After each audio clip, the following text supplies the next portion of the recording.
Mabuhay and welcome to ASEAN Today. I'm Mela Lesmoras of PTV4 in Manila. Selamat berjumpa lagi. I'm Karina Tasya of the Indonesia channel in Jakarta, and this is your weekly look at the dynamic Southeast Asia region.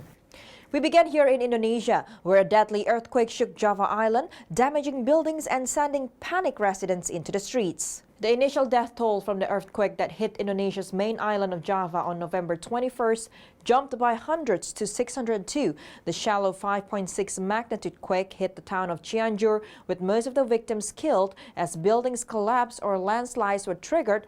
Cianjur authorities said the new death toll was finalized on the basis of data collected from the town's residents. The earthquake damaged more than 62,000 houses and forced more than 73,000 people to evacuate. This was the deadliest natural disaster in the archipelago since the 2018 tsunami killed more than 4,000 people on the island of Sulawesi. Search and rescue operations are still ongoing in Malaysia after a deadly landslide struck near the popular Genting Highlands in Selangor. At least 26 people were killed and 14 others hurt when disaster struck in the early hours of December 16. The landslide descended from a height of 30 meters, covering an area of about half a hectare. 680 people from several agencies were deployed, with search and rescue efforts ongoing for the remaining 7 people stuck in the debris. Authorities said the campsite had been operating illegally. The operator had government approval to run an organic farm, but was not permitted to run camping activities. If found guilty of violating the law, the owner could be jailed for up to 3 years or fined up to 50,000 ringgit or $11,300. Severe flooding in several parts of the country resulted in the displacement of thousands of people. At least 5 people were killed and more than 70,000 rushed to evacuation centers after monsoons triggered floods that inundated the country's north on December 18. More than 31,000 people fled their homes in Kelantan, while more than 39,000 residents evacuated to temporary shelters in neighboring Terengganu. The intense rainfall in Kelantan hit a record of 627 millimeters on December 18th, the highest since 1967. Here in the Philippines, the bodies of 70 inmates from the country's largest prison were laid to rest weeks after their decomposing remains were discovered in a Manila funeral home. They were among 176 corpses found by police during an investigation into the death of an inmate who was accused of being involved in the killing of a journalist in early October. According to officials, most of the deaths were due to natural causes, and the bodies began piling up in the funeral home in December 2021 after their families did not claim them. Minimum security inmates carried the 70 plywood coffins to their final resting place, cheap concrete tombs in a cemetery inside the prison complex. Thailand's military mobilized helicopters, warships, and unmanned drones off its central coast as rescue teams raced against time to find survivors after a Navy vessel sunk in choppy waters. 23 people remain missing after the sinking of the corvette HTMS Sukhothai on December 19. At least 6 people died while 76 others have been rescued. Thai naval officials said there were not enough life jackets for everyone aboard the warship. The vessel had an engine malfunction as it took on water and went down about 20 nautical miles off Prachuap Khiri province. The US-made corvette has been in use since 1987. It was carrying 105 military personnel at the time of the sinking, 30 more than capacity. One of the challenges of fighting climate change is balancing the future need to shift to cleaner sources of energy with today's need to keep the lights on. That's the story here in Indonesia with its growing economy. Nova Purwadi has more.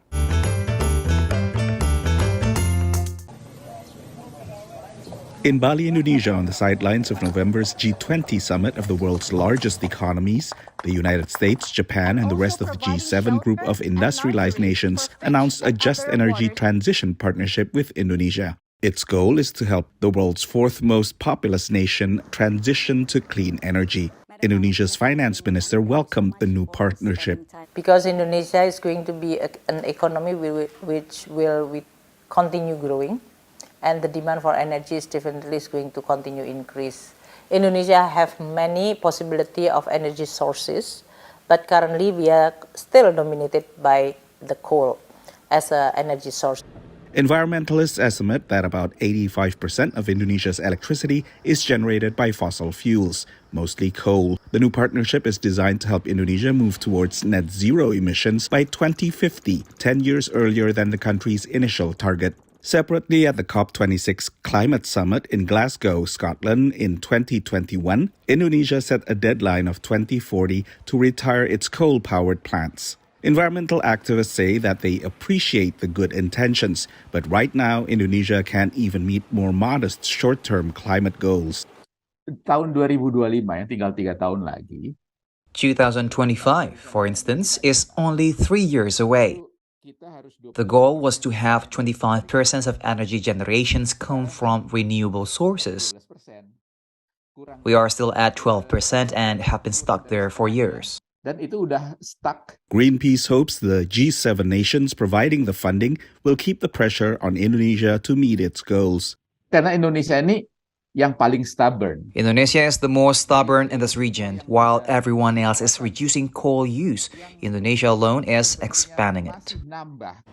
Analysts note that Indonesia's ambitious infrastructure projects, including the recently opened high-speed rail project, financed as part of China's Belt and Road Initiative, has led to an increase in coal use. Based in Japan, Guani Lim is an expert on the Belt and Road Initiative in Southeast Asia. And it's a push and pull thing, right? Because to drop everything is unrealistic. It's very unrealistic because, okay, I give you an example, like, so a lot of us consume gas and oil, whether it's for car and all those, and then suddenly you say, hey, let's all change to EV, electric vehicle. It's not that practical because there is a switching cost, right? The duration could be 10 years or even 10, 20 years. And within that 10 to 20 years, you have to reinvest just to maintain your existing, say, petrol station, gas station. That's the maintenance cost. The newly announced energy partnership will provide $20 billion in public and private funds to assist the transition and will not only incentivize renewable energy, but also offset the impact of the transition on local communities. For Unisalim in Washington, Nova Purwadi, VOA News. More ASEAN Today is coming up shortly. Global leaders meet to discuss key security challenges. That's next.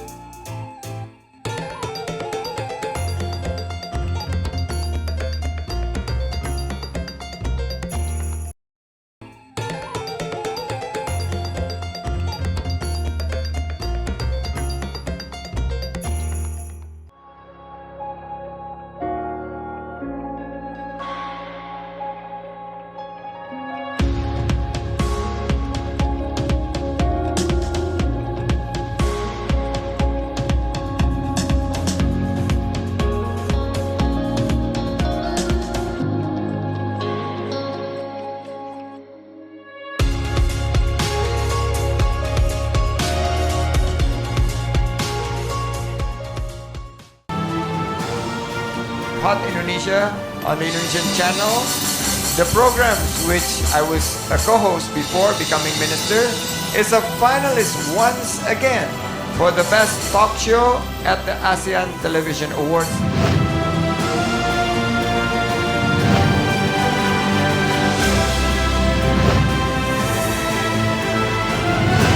Best wishes to all nominees.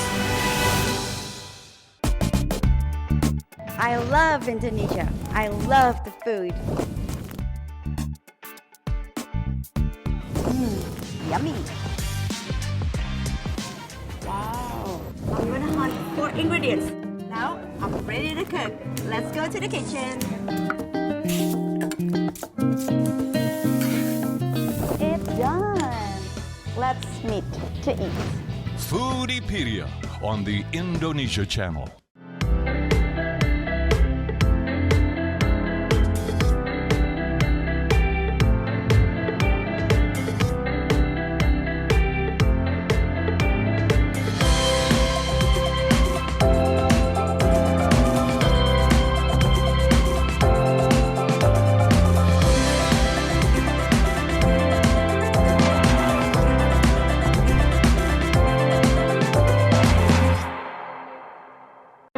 Home is not just one place.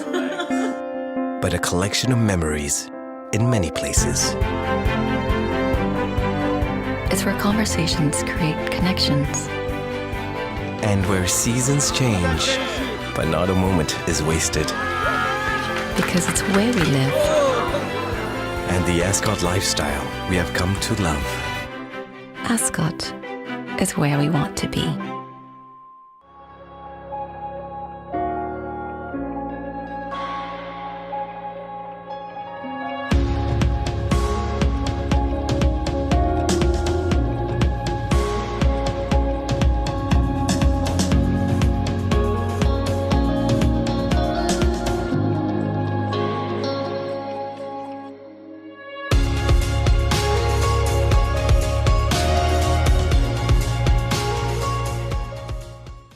Hi, I'm Rory He. You're watching the Indonesia channel, the home of good sport. I'm Chen Mingan of VCCTV Net Viet in Hanoi. I'm Thairat Thomya of Thailand's Thairat TV in Bangkok. I'm Monica Sambodet from the National Television of Cambodia in Phnom Penh. I'm Raymond Go of Malaysia's TV3 in Kuala Lumpur. I'm Glenda Chong of Singapore's Channel News Asia. I'm Raissa Chentami of the Indonesia channel at the ASEAN Secretariat in Jakarta. This is your weekly look into the dynamic Southeast Asia region. ASEAN Today on the Indonesia channel. The Best of Bali takes viewers on a special guided tour of the treasures of the island of the gods. Well, the romantic dinner is beautiful. The Best of Bali, only on the Indonesia channel. You're watching ASEAN Today. I'm Mela Lesmoras in Manila. And I'm Karina in Jakarta. Leaders met at the 9th ASEAN Defense Ministers meeting plus in Cambodia on November 23rd to discuss ways to strengthen security, stability, and prosperity in the region and the world. The theme was solidarity for harmonized security, with ASEAN leaders welcoming dialogue partners in the hot seat.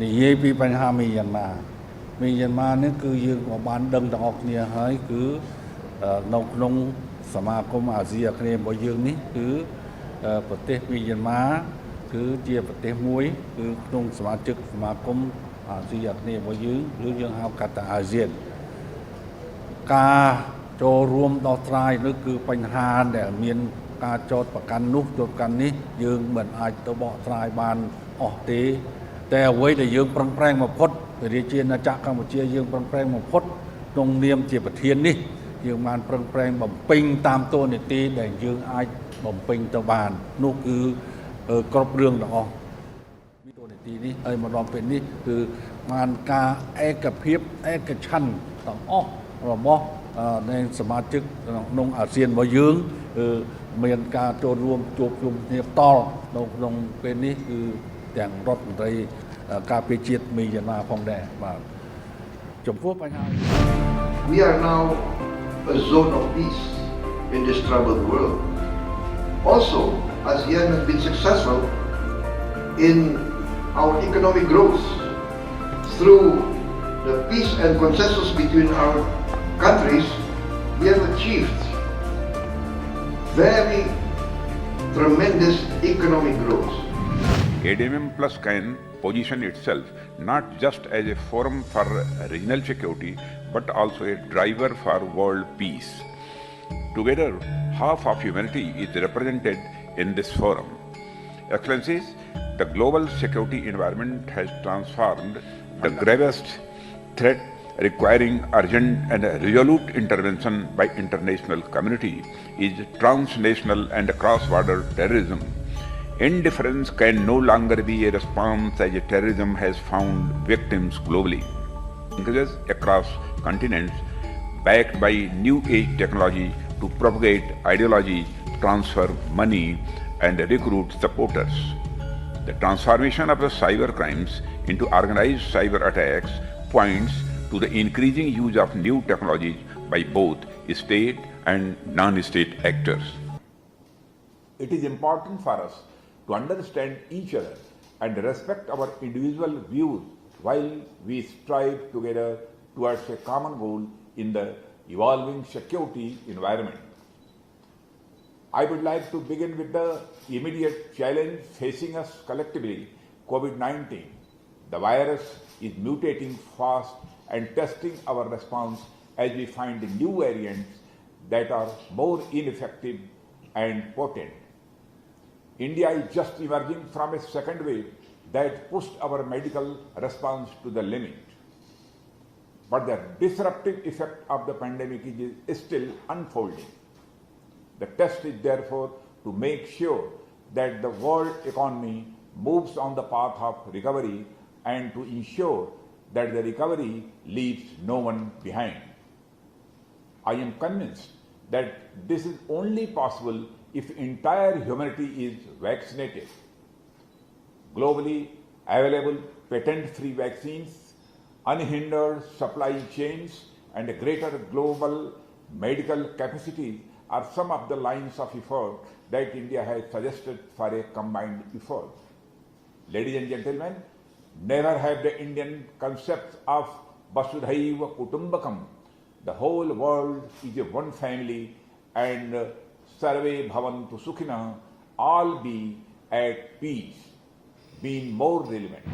Whether it was the war in Ukraine or whether it was supply chains disruptions or US-China tensions and so on and so forth, there was a clear recognition that we had to deal with them if we prevent conflict, especially in Asia.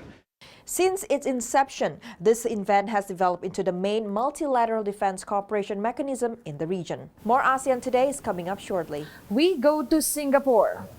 That's where people are in love with the country's most famous baby.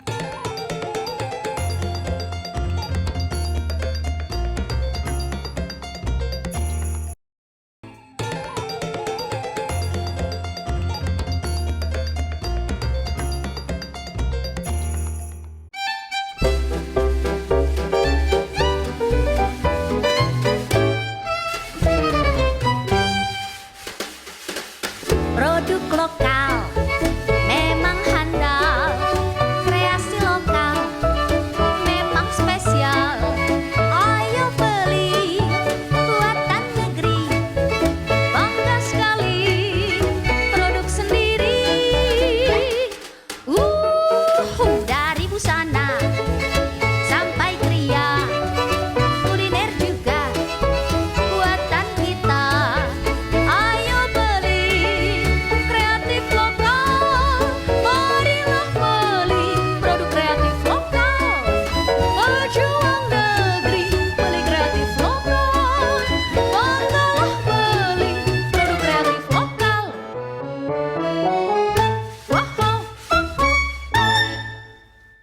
Hello, this is Anggun and you're watching the Indonesia channel, hot programs, cool people.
Hi, I'm Sezai Zorlu and I watch the Indonesia channel here in Istanbul, Turkey.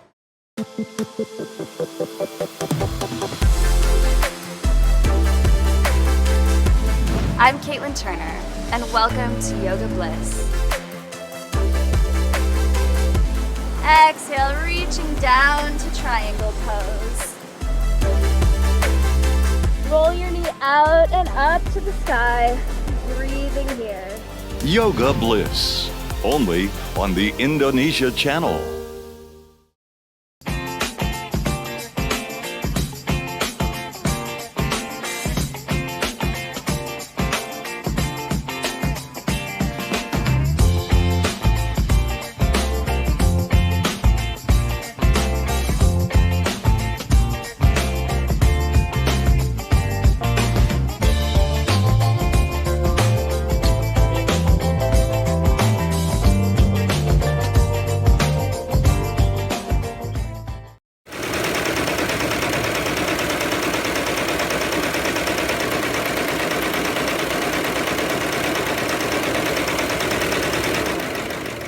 This is the Indonesia Channel.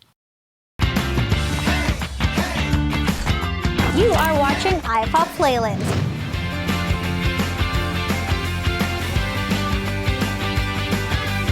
iPop on the Indonesia Channel. This is ASEAN Today. And we are coming to you this week from Manila and Jakarta. Thailand is reporting a surge in serious COVID-19 infections and deaths, just as the country was seeing a rebound in foreign tourist arrivals that was expected to impact the holiday season. ASEAN Today's Raissa Chentami reports.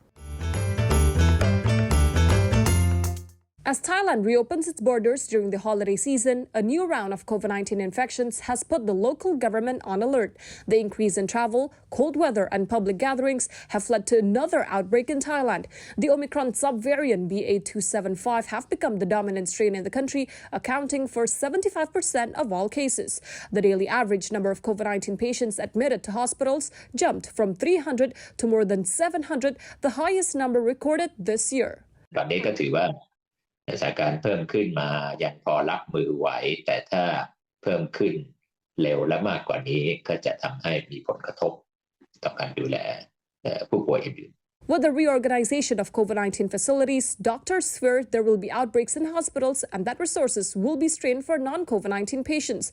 With people running the risk of being reinfected, doctors are urging the public to get boosted. The most vulnerable group of people are the elderly, pregnant, and people with chronic diseases, as 30% of the population have not gotten booster shots. The government is encouraging the public to get at least one booster this year. Purinun is one of the people getting vaccinated. She has not been infected. To her, it's not about being infected, but lowering the chances of suffering from serious symptoms.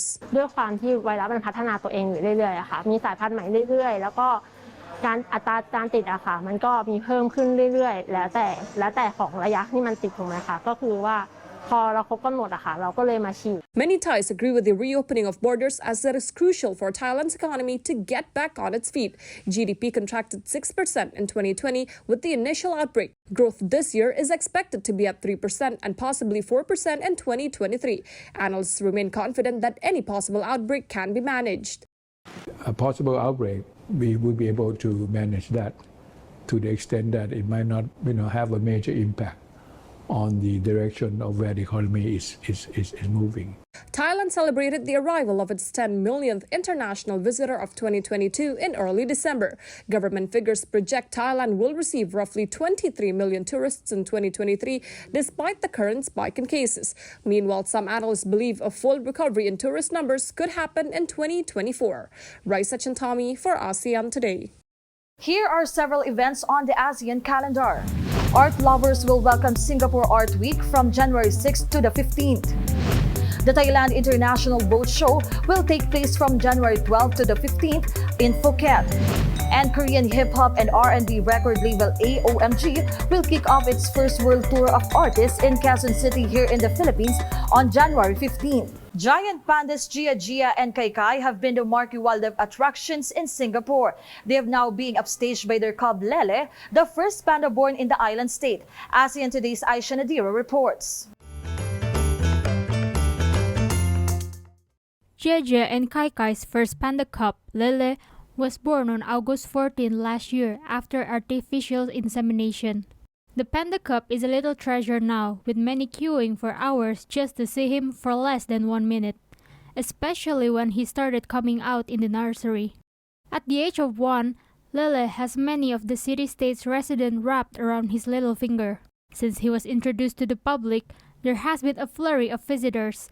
Many have visited once, twice, and even 3 times. And there is also a group of panda lovers who come on a regular basis.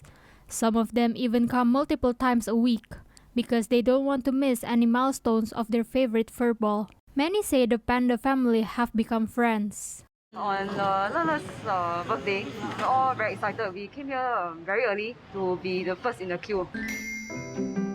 Very happy to see that the staff had actually prepared like an ice cake for Lele. And it's a specially made one and with different theories of the cake. The journey of seeing Lele grow from a small little panda in a small little room glass panel till he can running out from the case and go up to the tree and come down and go to another tree and go up to pluck his favorite tree and come down and roll all over the place within like 5 minutes. That is amazing. Waited for so many years for baby panda, and right now Lele is born and we only have 2 years to be with him. So to me, I want to spend as much time with him as possible. So once he go back to China, actually I have planned that I will go and visit him in China every year, perhaps every year or twice a year. Our love for him don't stop when he go back to China. We will continue to love him. Lele has been winning hearts locally and internationally with his antics. He is frequently seen falling asleep or falling over, keeping his fans wide awake and happy. Raissa Nadira for ASEAN Today. We like hearing from you throughout the ASEAN region and the world. All of our episodes are posted on YouTube, so check us out there if you can't find us on your local TV channel. And then let us know what you're thinking or what you want to see on the program. Email us at ASEANTodayTV@gmail.com, post something on our Facebook page, or tweet us at ASEANTodayTV. It was as close to a royal wedding as you can get in Indonesia. The marriage of the president's son to a beauty queen was a spectacular event. Kaisang Pangarep wed Erina Gudono on December 9th, with guests ranging from celebrities to political VIPs. The occasion in Central Java featured several private and public events, including this elaborate parade. President Joko Widodo's youngest son is a 27-year-old businessman. His bride was a finalist in the Miss Indonesia pageant 2022. Our congratulations to the newlyweds. And that's ASEAN Today for this week. Terima kasih. I'm Karina of the Indonesia channel in Jakarta. And I'm Mela Lesmoras of PTV4 in Manila. Salamat po. Thank you for watching. Please join us again next time for ASEAN Today.